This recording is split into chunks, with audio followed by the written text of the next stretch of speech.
জাতীয় পার্টি রংপুরে নেই, রংপুরের দুর্গ, এই কথাটা সত্য নয়। জাতীয় পার্টি আছে, জাতীয় পার্টি থাকবে এবং জাতীয় পার্টির সমর্থন রংপুরের ঘরে ঘরে সবাই। যেহেতু জাতীয় পার্টি নির্বাচনে ভালোভাবে প্রস্তুতি নিতে পারেনি, তাছাড়া আপনারা জানেন যে একটি দল সবসময় বলেছে জাতীয় পার্টিকে নিষিদ্ধ করার জন্য, বিভিন্ন বড় বড় দলও নিষিদ্ধ করার জন্য বলেছে জাতীয় পার্টি দোসর। আমরা তো দোসর নেই, আমরা জনগণের বন্ধু। আমরা সবসময় জনগণের পক্ষে রায় নিয়ে এবং জনগণের পক্ষে কাজ করার জন্য জাতীয় পার্টি সবসময় ছিল এবং থাকবে। তারা বলেছিল যে জাতীয় পার্টিকে রংপুর বিভাগে কবর দেওয়া হবে, এতে ইঙ্গিত করে যে জাতীয় পার্টি ষড়যন্ত্রের শিকার হয়েছে।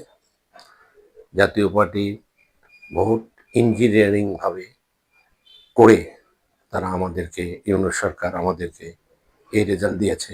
কারণ জাতীয় পার্টি সারা দেশব্যাপী আমাদের যে নির্বাচন করেছে, ভালো ভালো ক্যান্ডিডেট ছিল, যারা এগিয়ে ছিল। আমরা বিকাল সন্ধ্যে 6টার মধ্যে আমরা বিভিন্ন জায়গায় ফোন করে জানিয়ে নিয়েছি যে তাদের 68,000, কোথায় 72,000 ভোট, 68,000 ভোট, নিকটতম প্রতিদ্বন্দ্বী 22,000, 20,000, 16,000।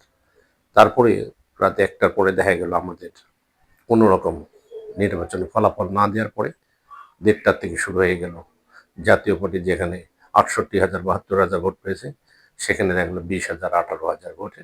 আর অন্য অন্য দলের, আপনারা যারা নিষিদ্ধ করতে চেয়েছিল যে দল, সেই দল পেয়েছে 1,89,000। এখানে অসঙ্গতি অনেক আছে, যেখানে নির্বাচনের ফলাফলে আপনারা দেখেছেন, বিভিন্ন পত্রিকায় দেখেছেন, কাটাকাটি, অনেক রেজাল্টে কাটাকাটি হয়েছে। এতেই প্রতীয়মান হয় যে জাতীয় পার্টি দুর্গই ছিল এবং আছে, আগামীতেও থাকবে ইনশাল্লাহ। আপনি কি মনে করেন জাতীয় পার্টি ঘুরে দাঁড়াবে? ইনশাআল্লাহ। জাতীয় পার্টির চেয়ারম্যান একটি সৎ, যোগ্য মানুষ।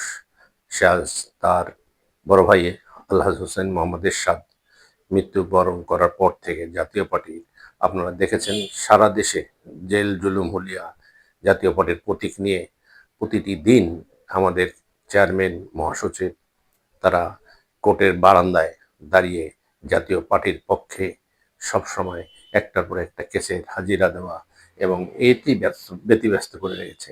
আমরা কোথায় নির্বাচন করব, নির্বাচনের 9 দিন আগে ডিক্লেয়ার দেওয়া হলো যে জাতীয় পার্টি নির্বাচন করবে।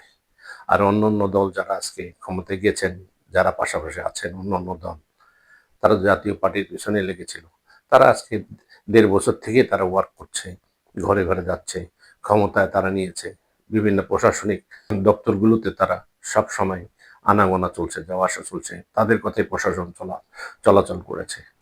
এতেই জনগণ ধরে নিয়েছে যে জাতীয় পার্টি তো আর ক্ষমতা মনে আসছে না। আমরা দেখি সামনে যারাই সরকারের পাশাপাশি আছে এখন, তাদেরকে দিলেই হয়তো আমরা জিতে যাব। এইটাই তাদের পরিকল্পনা ছিল গত সরকারের যে আচার আচরণ, যে পক্ষপাতিত্বমূলক আচার আচরণ ছিল, সেটা আপনারা নিজেরাই জানেন, বিভিন্ন টকশোতে দেখেছেন, আপনারা বাস্তবে দেখেছেন। জাতীয় পার্টি অফিস 3বার পুড়ে দেওয়া হলো, তারপরে জাতীয় পার্টি দাঁড়ায় থাকলো। সারা দেশব্যাপী অত্যাচার, জাতীয় পার্টি ভাঙচুর, অগ্নিসংযোগ। এর মাঝখান থেকেও আমরা 9 দিন আগে ডিক্লেয়ার দেওয়ার পরেও আমরা সারা দেশের 263টা 53টা আসনে আমরা নির্বাচন করতে পেরেছি। এইটাই জাতীয় পার্টির সফলতা আছে, যে বাংলাদেশে জাতীয় পার্টির অবস্থান এখনো সুদীর্ঘ। যেহেতু আমরা 253টা আসনে আমরা নির্বাচনে প্রতিদ্বন্দ্বিতা করেছি, আমরা মাঠে আছি, আমাদের লোকজন আছে, আমাদের জনবল আছে। ইনশাল্লাহ জাতীয় পার্টি আগামীতে ঘুরে দাঁড়িয়ে সরকার গঠন করবে, এটা আমি নিশ্চিত।